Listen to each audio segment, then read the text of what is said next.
அன்பின் பரலோக பிதாவே, உம்மை துதிக்கிறோம், உம்மை புகழ்கிறோம், உம்மை மகிமைப்படுத்துகிறோம். சர்வ வல்லமையுள்ள தேவனே, எங்கள் மேல் கிருபையாயிருந்து ஊழியங்களை பரலோக ஆசீர்வாதங்களால் ஆசீர்வதித்தருங்கள் சுவாமி. இவ்வுலக வழக்கின்படியேயும் மாம்சத்தின்படியேயும் செயல்படாமல் ஆவியின்படி நடக்கும்படியாக பரிசுத்த ஆவியானவரே ஊழியங்களை ஆளுகை செய்து நடத்தும்படியாக கிருபை செய்தோம்.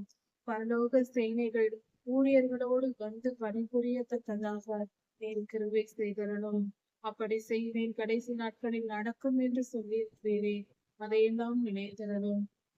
கர்த்தாவே, ஊழியங்கள் பரலோக ஆசீர்வாதங்களால் வரங்களாலும் அபிஷேகத்தாலும் நிறைவுபட்டதாய் இருக்க வேண்டுமாய் கிருபை செய்யும். எல்லா ஊழியர்களும் தீர்க்கதர்சன அபிஷேகம் பெற்ற ஊழியமாய் செயல்படும்படியாய் கிருபை செய்யும். உம்மை நோக்கி பார்த்து உன் கட்டளைகளை கேட்டு அதன்படி நடக்கிற ஊழியமாய் இருக்கும்படியாய் கிருபை செய்தரணும். ஆண்டவரை, மனிதனுக்கும் உமக்கும் இடையில் ஏற்பட்டிருக்கிற அந்த பிளவுகளை எல்லாம் நீக்கி போடும். பாவ சிவற்றை எல்லாம் அகற்றி போடும். ஊழியங்களை பரிசுத்தப்படுத்தி உம்மண்டை சேர்த்து கொண்டு நீர் பேசி நேருக்கு நேராக ஊழியர்களோடு பேசி அவர்கள் ஊழியம் செழிக்கும்படியாக நீர் கிருபை செய்யும்.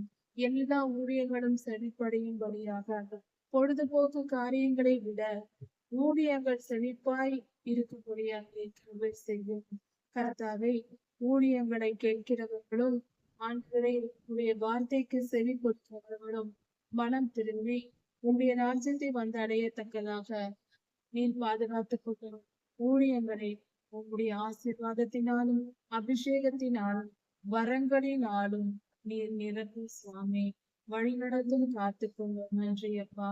எல்லா துதியும் கனமும் வளமையும் மகிமையும் ஸ்தோத்திரமும் வளமும் சதாசர்வ காலங்களிலும் உமக்கே உண்டாவதாக. ராஜாதி ராஜா யேசுவின் நாமத்தினால் பிதாவே, ஆமென். மாரநாதா.